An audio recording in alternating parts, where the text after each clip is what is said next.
ऐसे ही बंदियों में बड़े सम्मान के साथ लिया जाता है। जयोस्तुते ते जयोस्तुते ते जयोस्तुते ते जयोस्तुते ते जयोस्तु वर्ड समझते यस सर, आप ठीक कहते हैं। पंडित परमानंद शास्त्री, बटुकेश्वर दत्त సెల్లులు చూస్తూనే తెలుస్తుంది ఇవి ఎంత నరకంగా ఉండాయో. ఆ టైంలో వీళ్ళందరినీ ఇక్కడ వేసి శిక్షించేవాళ్ళు కఠినంగా. ఊహించుకోవడానికి నా వల్ల కావట్లేదు ఇక్కడ వాళ్ళు ఎన్ని రోజులు ఉన్నారు అనేది. మనకు వీటిని టచ్ చేసి కూడా చూడొచ్చు. ఇది ఫుడ్ తినడానికి, ఇది వాటర్ తాగడానికి అనుకుంటా. నమస్తే అందరికి, నేను మీ తెలుగు ప్యాసింజర్ సాయి. అందరు ఎలా ఉన్నారు? అందరు బాగున్నారని అనుకుంటున్నాను. ప్రస్తుతానికి నేను వచ్చేసి పోర్ట్ బ్లేర్ లో ఉన్నాను, అదే అండమాన్ పోర్ట్ బ్లేర్ లో ఉన్నాను.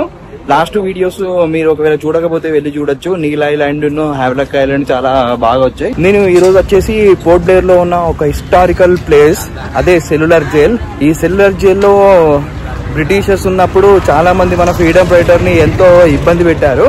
దీంట్లో మనం మార్నింగ్ వెళ్ళి జైల్ విజిట్ చేయొచ్చు. అంటే జైల్ ఎలా ఉంది అంతా మనం చూసుకోవచ్చు, ఆ హిస్టరీ అంతా బాగా తెలుసుకోవచ్చు. ఇంకా అదే కాకుండా ఈవినింగ్ అయితే లైట్ షో ఉంటుంది. ఆ లైట్ షోలో మనకు చాలా అందంగా ప్రొజెక్టర్స్ పెట్టి, లైట్స్ పెట్టి స్టోరీ ఎక్స్ప్లెయిన్ చేస్తారు. అది వచ్చేసి 300 రూపీస్ ఉంటుంది పర్ పర్సన్. పర్ అడల్ట్ వచ్చేసి ఈవినింగ్ టైంలో షోస్ ఉంటాయి, హిందీ, ఇంగ్లీష్వి. అది కాకుండా మనం మార్నింగ్ వెళ్ళామనుకోండి, మార్నింగ్ లో మనకు 30 రూపీస్ ఛార్జ్ చేస్తున్నారు పర్ అడల్ట్ వచ్చేసి. మీరు ఇక్కడ చూడొచ్చు, ఇదే cellular jail, Andaman cellular jail. దీన్ని సెల్యులర్ జైల్ అనే కాకుండా కాలాపాని జైల్ అని కూడా అంటారు. మనం అక్కడికి వెళ్ళేసి టికెట్ తీసుకోవాలి. జైల్ ఎంట్రన్స్ పర్ పర్సన్ వచ్చేసి 30 రూపీస్ ఛార్జ్ చేస్తున్నారు.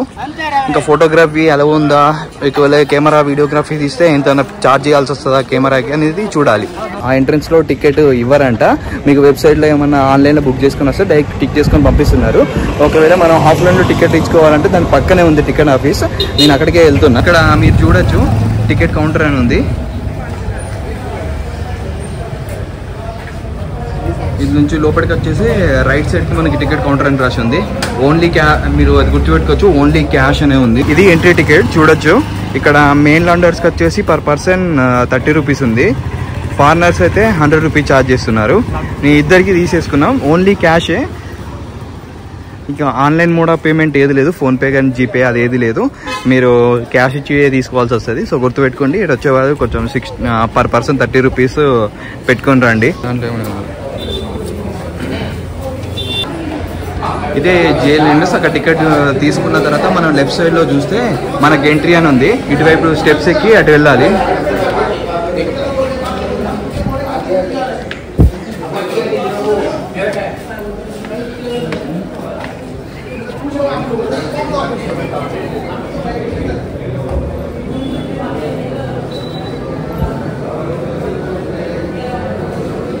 మన మెయిన్ హాల్లోకి రాగానే హిస్టరీని క్లియర్గా ఇక్కడ డిస్ప్లే చేసి పెట్టారు. వీళ్ళందరూ మన ఫ్రీడమ్ ఫైటర్స్. వీళ్ళ మీద ఇక్కడ డిస్ప్లే చేసి పెట్టారు. వీళ్ళ మీద ఎలాంటి కేసెస్ ఛార్జ్ అయినాయి, ఎందుకు అరెస్ట్ చేశారు, ఈ జైల్లో ఎందుకు వేశారు అనేది క్లియర్గా మెన్షన్ చేసి ఉంది. మీరు ఇక్కడ చూసుకోవచ్చు, స్వాతంత్ర్య జ్యోతి అని చెప్పి రాసి ఉంది. ఆ జ్యోతి ఎప్పటికీ వెలుగుతూనే ఉంటుంది అని అనుకుంటున్నాను. మీకు ఎవరికైనా దీని మీద అవగాహన ఉంటే కింద కామెంట్స్లో తెలియజేయండి. ఈ జ్యోతి ఎప్పటికీ వెలుగుతూనే ఉంటుందా అనేది. మరొకటి ఇలాంటిదే అక్కడ కూడా ఉంది, జైల్ ఎంట్రన్స్ దగ్గర. చూసుకుంటే సీటింగ్ అరేంజ్మెంట్ అంతా చేసి ఉంది. నైట్ టైంలో ఇక్కడ లైట్ షో ప్రదర్శిస్తారు. ఇక్కడ చూడొచ్చు ప్రొజెక్టర్ ఎంత పెద్దగా ఉందో. ఈ ప్రొజెక్టర్ నుంచే నాకు ఈ లైట్ షో జరుగుతాయి అనుకుంటా. ఇలాంటివి చాలానే ఉన్నాయి అనుకుంటా.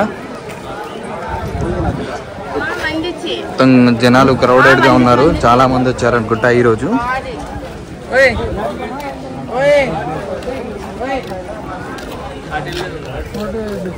ఇక్కడ చూసుకోవచ్చు, ఇక్కడ రాసింది heritage building and site of national memorial cellular jail అంట. స్వాతంత్ర్య జ్యోత్ అయిపోయినట్టు ఉంది అక్కడ.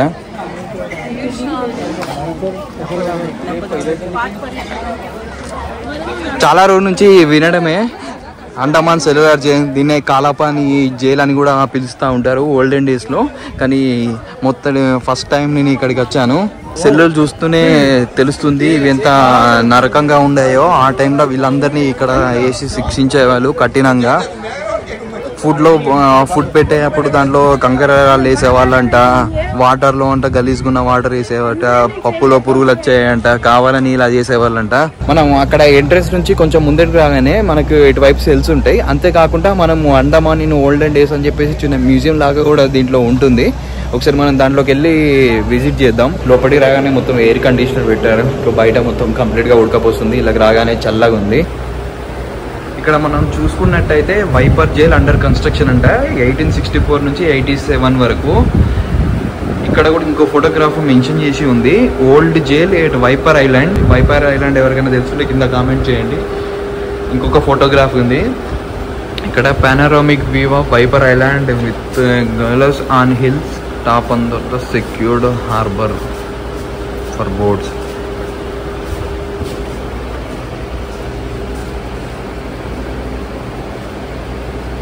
ఇక్కడ ఇంకోటి కూడా మెన్షన్ చేసి ఉంది, prisoner of chain gang at work in the fetters అని చెప్పేసి. ఆ ప్రిజనర్స్ మొత్తం కార్మికులాగా వాడుకొని ఇవి బిల్డ్ చేసే వాళ్ళంతా. అలానే ఇంకా చాలా ఆ వర్క్ ఎలా జరిగేది అని చెప్పేసి ప్రిజనర్ మన ఖైదీలను వాళ్ళు వర్కర్ కింద లేబర్స్ కింద మార్చి ఇదంతా నిర్మించారంట. అంతే కదా, వాళ్ళు మన ఫైటర్స్ అందరినీ కార్మికులాగా వాడుకొని ఫ్రీగా పని చేయించుకొని కొట్టి వాళ్ళకు ఫుడ్ ఇవ్వకుండా ఇది ఇంత పెద్ద నిర్మాణాలు చేశారు. ఇట్లానే మనం చూసుకుంటే చాలా ఫోటోగ్రాఫ్స్ ఉన్నాయి.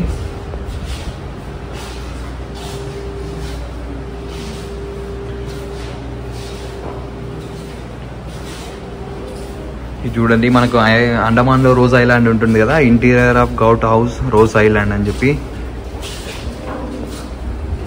మనందరికి తెలిసిందే ఇండియా అనేది నార్మల్ కంట్రీ అయితే కాదు, బ్రిటిషర్స్ తోని 200 సంవత్సరాలు పాలించబడింది. ఆ తర్వాత మనం 60 సంవత్సరాల స్వాతంత్రంలో ఎంతో కష్టపడి పైకి ఎదిగాం.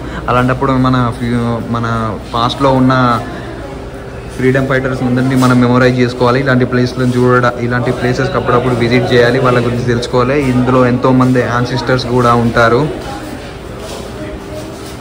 వాళ్ళందరూ మన దేశానికి గర్వకారణం. ఈరోజు మనం ఇండిపెండెంట్గా ఉండి మన కంట్రీని మనం డెవలప్ చేసుకొని ఎవరి కింద రూల్ లేకుండా మనం ఇండిపెండెంట్గా డెమోక్రటిక్గా బతుకుతున్నామంటే వీళ్ళ వల్లనే. మనం ఆ ఓల్డ్ రికార్డ్స్ రూమ్ నుంచి కొంచెం ముందడికి వెళ్ళిపోతే జైల్లోకి వెళ్తాం. మీరు ఇటువైపుగా చూసుకుంటే సెల్కి ఎంట్రన్స్ ఇటువైపు ఉంది, మీరు చూడొచ్చు. దాని గేట్ అలా ఉంది. ఇటువైపు చూసుకుంటే ఇది ఎగ్జిట్, దాని వెంటిలేషన్ అనుకుంటా. ఇటు మొత్తం మనం ఇక్కడ చూసుకున్నట్టయితే ground floor, first floor, second floor 3 ఫ్లోర్లు ఉన్నాయి. దీంట్లో మన ఫైటర్స్ అందరినీ ఖైదీగా బంధించిన సెల్లు ఉన్నాయి. వీలైతే దీనిలోకి వెళ్ళి చూడడానికి ట్రై చేద్దాం. ఇది చూడండి, అరౌండ్ ఇలాంటి సెల్స్ లోనే ఫ్రీడమ్ ఫైటర్స్ ని బంధించి ఉంచేవాళ్ళు. వీళ్ళకి ఇంత సెల్ ఇచ్చేవారు. ఓన్లీ మీరు ఇక్కడ మనం చూసుకున్నట్టయితే ఓన్లీ ఒకటే వెంటిలేషన్ ఉంది, అది కూడా కంజెస్టెడ్ గా. మనం ఇక్కడ చూసుకున్నట్టయితే ఈ సెల్స్ కు లాక్ ఎలా ఉందో చూడండి, పురాతనమైనవి, చాలా హెవీగా ఉన్నాయి. ఇంకా కొన్ని సెల్స్ లో అయితే అసలు లైట్ కూడా రావట్లేదు. ఇంత చిన్నపాటి వెలుతురుతోనే వీళ్ళు ఇక్కడ సర్వే అవ్వాలి అనుకుంటా. చాలా నాకు తెలిసి చాలా కఠినంగా ఉండేది. ఒకసారి మనం ఒకసారి సెల్ విస్తీర్ణం ఎంతో చూడడానికి ట్రై చేస్తాం మన అడుగులతో. 1 2 3 4 5 6 7 1 2 3 4 5 6 7 8 9 10. ఇది ఒక ఆల్మోస్ట్ 7/10 ఉంది ఈ రూము. ఈ రూమ్లోనే వాళ్ళు ఎంతసేపు బంధించినా ఉండేవారు. అసలు ఇదే ఈ సెల్ డోరు చాలా హెవీగా ఉంది. దీన్ని బద్దలు కొట్టుకొని వెళ్దామన్నా కూడా కుదరదు అనుకుంటా. ఈ మొత్తం జైల్లో 695 సెల్స్ ఉన్నాయంట. అరౌండ్ ఈ బిల్డింగ్ షేప్ స్ట్రక్చర్ వచ్చేసి ఒక బైసికిల్ వీల్ లాగా కట్టారు. ఇట్లా ఒక్కొక్క సెల్ పొడుగుతూ ఉంటుంది. వాటికి బైసికిల్ వీల్లో స్పోక్స్ ఉంటాయి కదా, ఆ స్పోక్స్ విధంగానే ఈ జైల్లో నిర్మించారు. అరౌండ్ 695 సెల్స్ ఉన్నాయంట. ఈచ్ మనం ప్రతి ఒక్క సెల్లో చూసుకున్నట్టయితే మనం ఆ సెల్లోకి వెళ్ళి చూస్తే ఓన్లీ చిన్న వెంటిలేటర్ మాత్రమే ఉంది. ఇక్కడ చూడొచ్చు ఈ సెల్కి ఎంట్రన్స్ డోరు. దానికి ఇక్కడ గడిలాగా ఒకటి ఉంది. మనం తీయడానికి ట్రై చేద్దాం. వచ్చిందనుకుంటా, తీసాము. వచ్చేసింది. చాలా హెవీగా ఉంది, అది తీయడానికి కూడా కుదరట్లేదు. అది ఇంతకుముందు మనం అనుకున్నాం కదా 695 సెల్స్లో చిన్న చిన్న వెంటిలేటర్స్ మాత్రమే ఉండేది. కొన్ని సెల్స్లో మాత్రం అసలు వెంటిలేటర్ సౌకర్యం ఉన్నా కానీ దాంట్లోకి లైట్ రావటం లేదు. ఇక్కడ చూసుకుంటే ఇంకోటి కింద నుంచి ఎయిర్ పాస్ అవ్వడానికి అనుకుంటా ఒక చిన్న వెంటిలేటర్ లాగా ఉంది, అది లైట్ రావడానికి అనుకుంటా. ఇది చిన్న ఎంట్రన్స్. దీన్ని యథావిధిగా పెట్టేద్దాం. అన్ని సెల్స్ ఒకే విధంగా డిజైన్ చేయబడ్డాయి. యాక్చువల్లీ ఇది ఫస్ట్ ఫ్లోర్. మనం సెకండ్ ఫ్లోర్కి వెళ్తే ఇక్కడ రాసి ఉంది వీర్ సవర్కర్ సెల్ అని చెప్పి సెకండ్ ఫ్లోర్లో ఉందంట. ఇది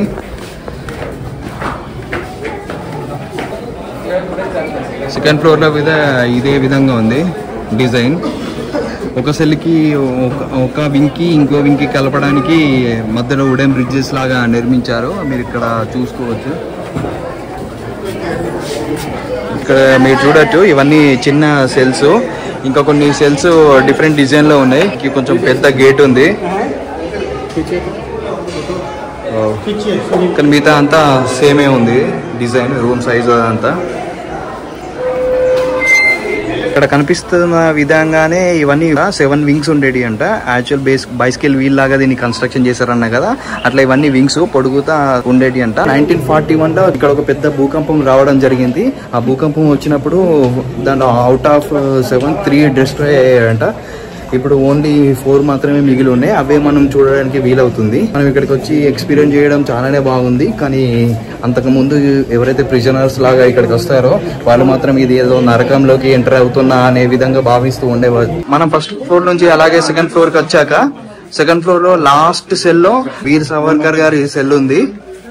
స్వాతంత్ర్య వీర్ వినాయక్ దామోదర్ సావర్కర్ గారి బార్న్ అండ్ డెత్ డేట్స్ వచ్చేసి ఒక గోల్డెన్ లైక్ గోల్డ్ ఫినిష్ లో మెటల్ దేని మీద ఎన్గ్రేవ్ చేసి పెట్టారు. అలాగే మనం లెఫ్ట్ వైపు కి చూసుకుంటే అతన్ని బంధించిన సెల్ కూడా ఉంది.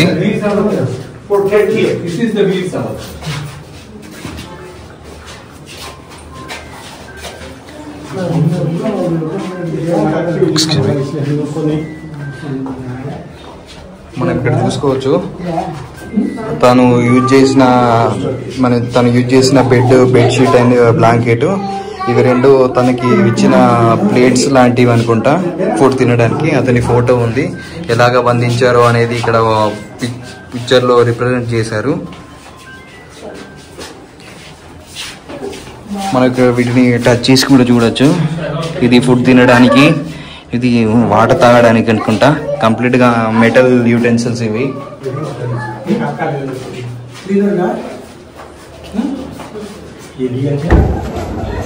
ఇక్కడ మనం చూసుకున్నట్టయితే ఆ 3 ఇరిపోయి ఒక వుడెన్ లాడర్ లాగా ఉంది. దీని నుంచి పైకి ఎక్కాలి. కంప్లీట్ గా టెర్రస్ పైకి వస్తే మనకు ఈ 3 వింగ్స్ కనిపిస్తున్నాయి. మిగతా అన్ని ధ్వంసం అయిపోయాయంట. ఒకసారి మనం చూసుకో.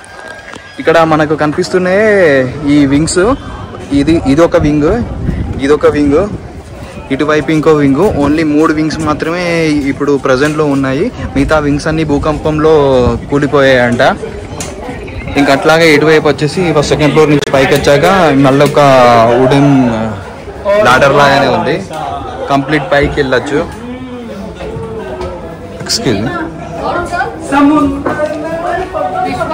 ఇక్కడ నుంచి పైకి ఎక్కడానికి ట్రై చేద్దాం.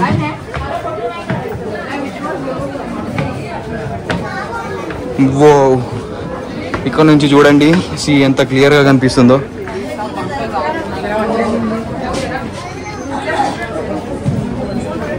నాకు తెలిసి ఇక్కడ మనకు కనిపిస్తుంది లైట్ హౌస్ లాగా. ఇందులో లైట్ ఉంటుందంట.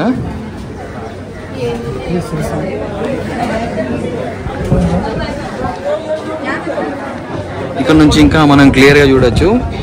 ఇదొక వింగ్, ఇదొకటి, ఇది రెండోది, అది 3వ వింగ్.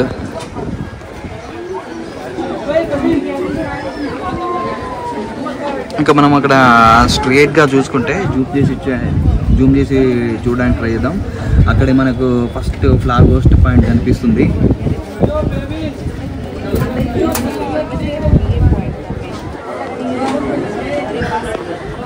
ఇక్కడే మనకి నైట్ టైంలో లైట్ షో నిర్వహిస్తారు.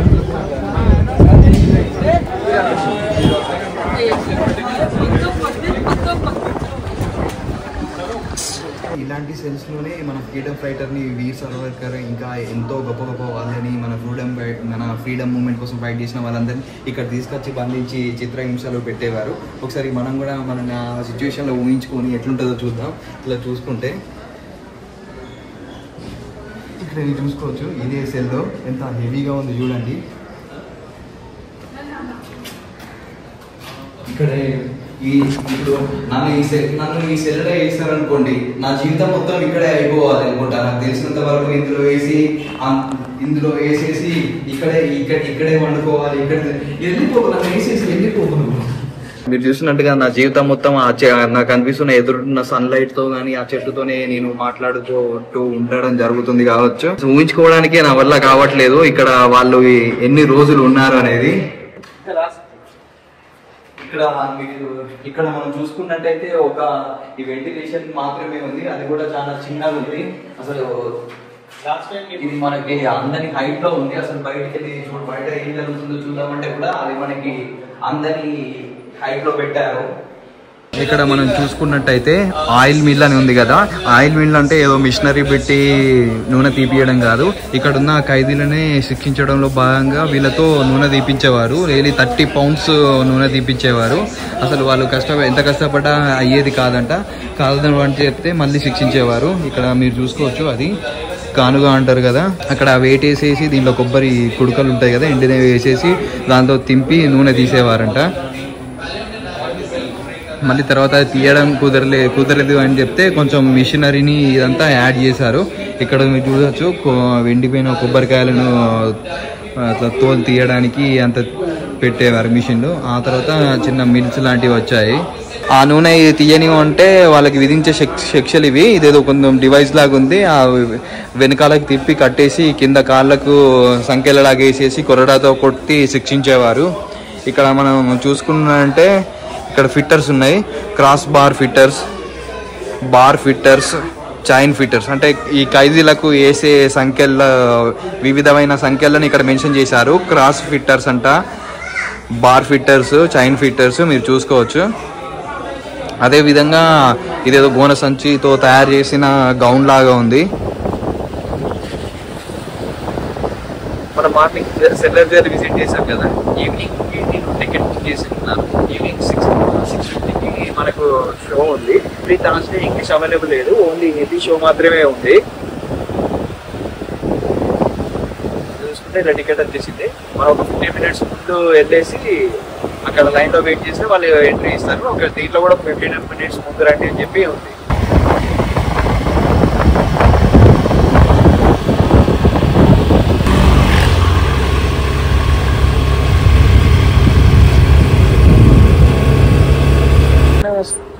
స్కూటీ తీసుకుని వస్తే మీరు జైల్ రూట్ కి పైకి వచ్చాగానే మెడికల్ అని ఉంటుంది. ఆ మెడికల్ బోర్డు దగ్గర నుంచి లెఫ్ట్ లో కట్ చేస్తే మీకు లెఫ్ట్ సైడ్ లో పెట్టేసుకోవచ్చు. రైట్ సైడ్ లో పెట్టకండి, నో పార్కింగ్ ఉంది ఇక్కడ.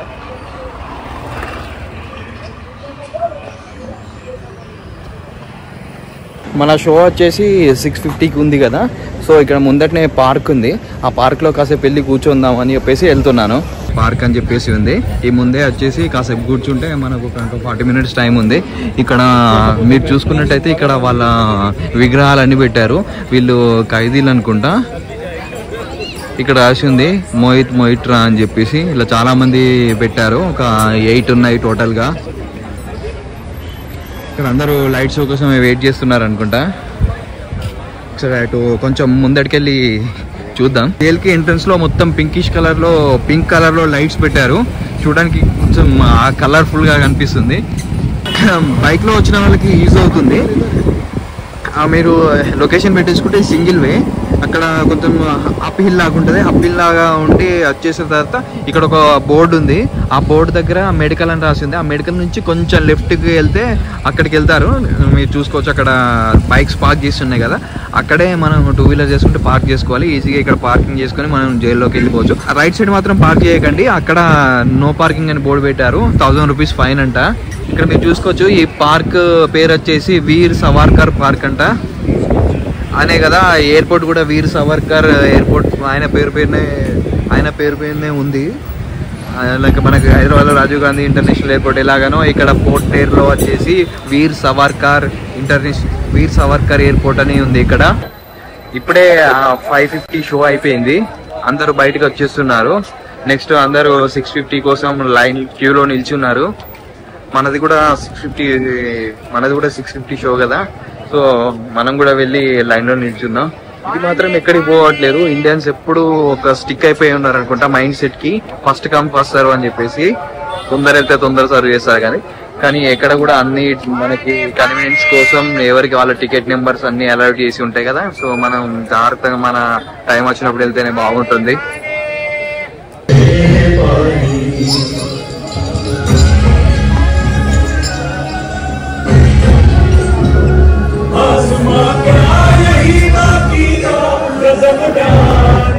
जेल को बनाने में कोई 3 करोड़ ईंटें इस्तेमाल की है।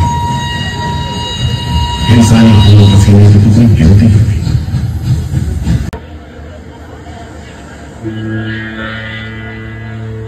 देखो आगे प्लीज बहुत आगे। मिस्टर बेल वर्ड समझते हैं। यस सर, आप ठीक कहते हैं। इधर आइए प्लीज। हम तुमको खत्म करते। मोतीलाल वर्मा, हाजिर। पंडित परमानंद शास्त्री, हाजिर है। बटुकेश्वर दत्त, हाजिर। सचेंद्र नाथ सान्याल, हाजिर। उल्लासकर दत्त, हाजिर। पृथ्वी सिंह आजाद, हाजिर। हर आदमी के दिल में स्वाधीनता की लौ जल रही थी। इस जोत को बुझाने का काम ब्रिटिश सरकार ने जिस अफसर को सौंपा वो था सिलेंडर जेल का जनरल डेविड बेरी।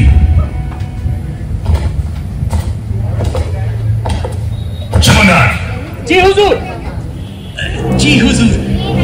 मैं आपका से कोई भागने को नहीं सकता। यह सब तरफ 1000 माइल्स तक पानी है और ऊपर ऐसे ही बंदियों ने बड़े सम्मान के साथ लिया। जयोस्तु ते ते जयोस्तु ते ते जयोस्तु ते ते जयोस्तु ते ते जयोस्तु जयोस्तु ते ते जयोस्तु ते ते जयोस्तु ते ते जयोस्तु ते ते जयोस्तु ते ते जयोस्तु ते ते जयोस्तु ते ते जयोस्तु ते ते जयोस्तु ते ते जयोस्तु ते ते।